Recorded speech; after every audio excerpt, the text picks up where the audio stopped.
VOA Afrique.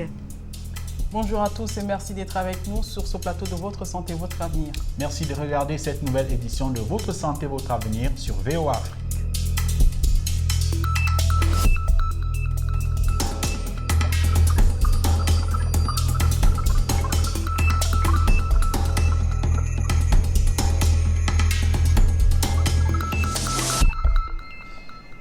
Un nouveau rendez-vous pour parler de la prévalence du VIH-Sida chez les prisonniers. La prison constitue un lieu de grande vulnérabilité pour les détenus en termes de transmission du VIH-Sida. D'ailleurs, diverses études montrent que la proportion des personnes infectées par le VIH en milieu carcéral est supérieure à celle de la population générale. La vulnérabilité des prisonniers face au risque du VIH-Sida augmente durant leur séjour en prison. Dans cette édition, nous verrons que plusieurs facteurs font des prisons un terrain propice pour la transmission de l'infection à VIH-Sida. Mais tout d'abord, donnons la parole à nos téléspectateurs pour savoir ce qu'ils pensent de la prévalence du VIH chez les prisonniers. Regardez. Oui, moi je pense que les prisonniers sont plus vulnérables au sida parce qu'ils n'ont pas un programme de prévention dans la lutte contre le sida par exemple. Parce que dans ces programmes-là, on prévoit par exemple la distribution des préservatifs, chose qui ne se fait pas en prison. Et suite à ça, il y a aussi l'homosexualité qui règne en prison. Et les prisonniers peuvent facilement se contaminer les uns avec les autres et ainsi être plus vulnérables et exposés au risque d'attraper le VIH-Sida. Il y a aussi les relations que les prisonniers entretiennent entre eux. Parmi eux, il y a des personnes infectées et d'autres qui sont non infectées. Sûrement que le temps qu'ils traînent en prison, il y a des accouplements entre des prisonniers hommes, on retrouve même des homosexuels parmi eux. Alors il y a beaucoup de risques parce que cette catégorie de personnes n'est pas vraiment protégée. Pour moi, c'est non. Parce que nous qui sommes libres, nous qui vivons ici dans la vie courante, nous avons plus accès avec les autres. Donc, on se côtoie un peu plus, le contact est un peu facile. Par rapport à eux qui sont là-bas en prison, pour qu'ils puissent avoir le sida, il faut que quelqu'un vienne de l'extérieur pour arriver là-bas et que cette personne puisse être aussi contaminée ou a déjà attrapé le sida.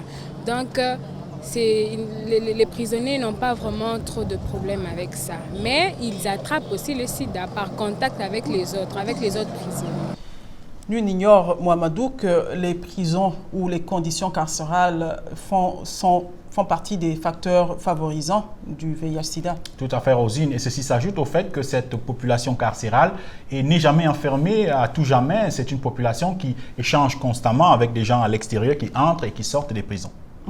Et d'ailleurs, un de nos intervenants aujourd'hui est une personne ayant fait la prison. Elle est mieux placée pour nous révéler les dangers que courent les prisonniers face au VIH.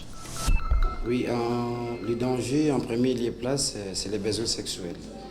Puisqu'on est en prison, puisque la libido s'éclate, parce qu'il n'y a pas la femme à côté de vous, vous êtes seul, les besoins deviennent de plus en plus permanents.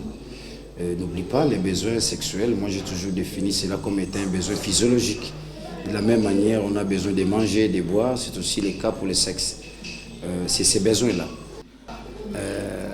Quand on arrive à parachuter les femmes en prison, parce que ce n'est pas autorisé, ça se fait en catimini, il faut beaucoup d'acrobatie.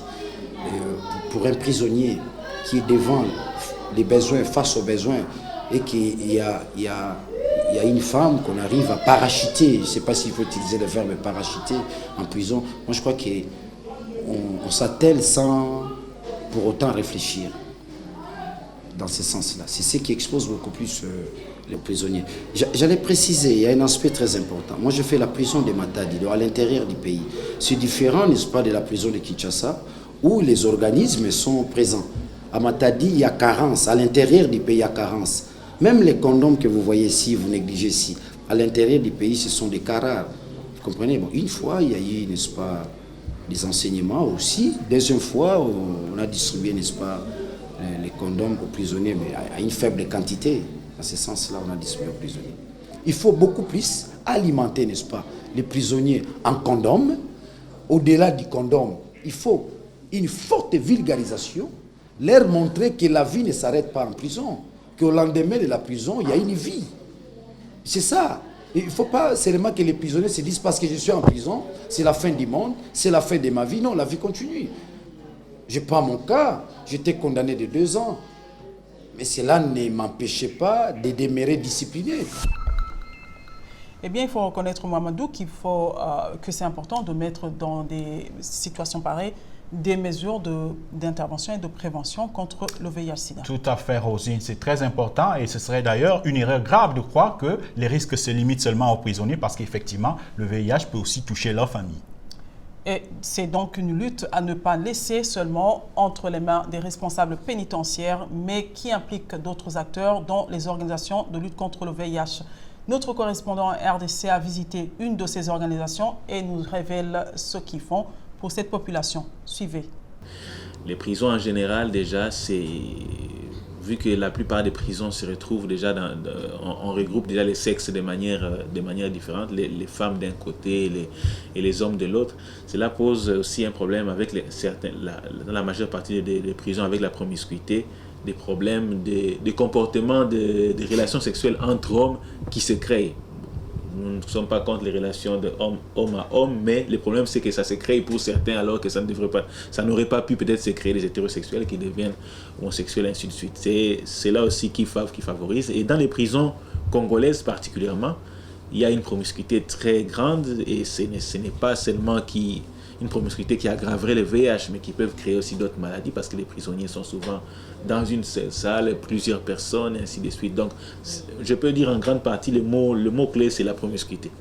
Dans le cadre de la lutte contre le VIH-Sida, en tout cas depuis 2013, déjà on peut dire, le ministère de la Justice s'est organisé tenant compte des dangers du VIH dans les prisons, s'est organisé et mène certaines activités avec l'appui du PNUD qui mène des activités dans plusieurs prisons du pays. Pour le moment, il y a plusieurs prisons qui ont déjà été touchées, mais c'est selon les moyens qui sont parfois très limités que les prisons sont touchées en termes de sensibilisation principalement. Et il y a la sensibilisation et puis le CDV, c'est-à-dire le conseil de dépistage volontaire. Évidemment, dès qu'une personne est dépistée VIH, ce qui est fait, c'est qu'elle est référée vers les services compétents, les services de santé. Évidemment, il y a toujours un service de santé dans la prison, mais quand elle n'a pas les moyens ou les intrants nécessaires, elle peut toujours référer la personne vers un service de santé de la ville que nous touchons. Témoignage très intéressant d'une association de personnes vivant avec le VIH qui lutte contre le VIH dans les prisons. Et pour terminer, nous avons sélectionné une question de l'un de nos téléspectateurs. Il s'agit de la question de Ben Benoît qui est à Kinshasa, en RDC. Il se demande ce que c'est que la syphilis et comment traiter cette maladie. Voici, Benoît, la réponse à votre question. La syphilis est une maladie sexuellement transmissible due à une bactérie appelée le Treponème pâle.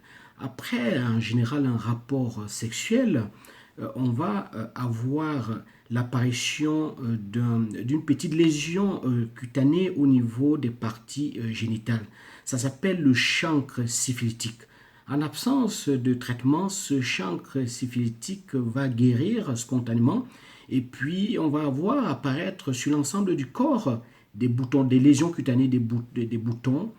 Et là, à partir de ce stade-là, le diagnostic ne repose plus que sur vraiment un prélèvement sanguin, à savoir la recherche d'anticorps de la syphilis dans l'organisme. C'est le sérodiagnostic de la syphilis. Le traitement de la syphilis est très facile puisqu'il ne repose essentiellement sur l'administration d'antibiotiques et notamment de pénicilline qui est très très efficace dans le traitement de la syphilis. Par contre, il est évident que pour se protéger contre la syphilis qui existe encore, qui est une maladie du siècle passé mais qui existe encore, il faut vraiment utiliser dans ses rapports sexuels le préservatif et puis surtout faire du dépistage précoce par un prélèvement sanguin à la recherche des anticorps de la syphilis, à savoir un sérodiagnostic de la syphilis. Et c'est la fin de cette édition de Votre Santé, Votre Avenir, une édition qui était consacrée à la prévalence du VIH-Sida chez les prisonniers. Et si vous avez encore des questions sur ce sujet ou sur d'autres sujets santé, visitez notre page Facebook VOA Afrique pour aussi nous envoyer vos questions et commentaires sur le numéro WhatsApp 001 240 466 88 62. Et pour plus d'informations, visitez notre site web voafrique.com. Merci de votre fidélité. Au revoir. À très bientôt.